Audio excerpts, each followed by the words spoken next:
With summer finally here, so many of us are going to be looking forward to the opportunities we have to get in the water, go swimming, and have some fun. And whether you're in your backyard pool with your family, the neighborhood pool with your friends, or even in a lake like this, we need to take a moment to remind ourselves of the safety components that go with swimming. Every year, 3,500 Americans drown from swimming, and 1/5 of those are children.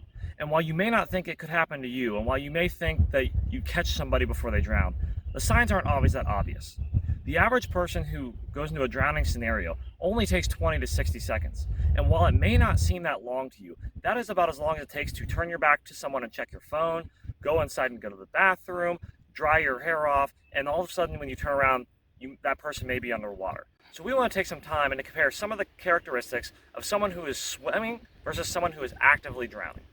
One of the big differences you will see with someone who's drowning versus someone who is swimming is their body position. When someone's drowning, their body position is almost entirely vertical in the water. Versus if someone's swimming, even if they're relaxing in the water, you're going to notice that their body's more horizontal because they're swimming and floating. Another difference is the progress that they are or are not making in the water. Someone who's struggling to swim and almost drowning makes no forward progress despite how hard they're trying. Whereas someone who is swimming, someone who's not drowning, is moving forward. Even if the strokes don't look great, they're still making forward progress in their movement that makes it clear that they are swimming. Many people think when someone drowns that they call out for help, but the reality is when someone's drowning, their head is just barely staying above the water, and often their lips are going above and below the surface as they bob. Whereas someone who isn't drowning has full control of their head and is able to talk because their head's above water and they're not struggling to get breaths in as they go.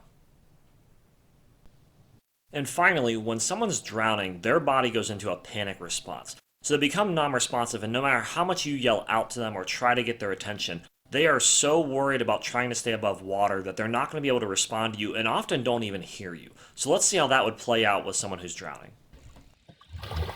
Clark! Clark!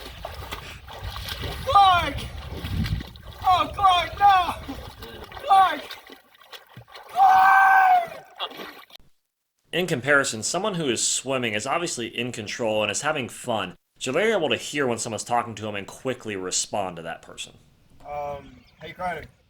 What do you want? Alright, leave me alone, I'm swimming.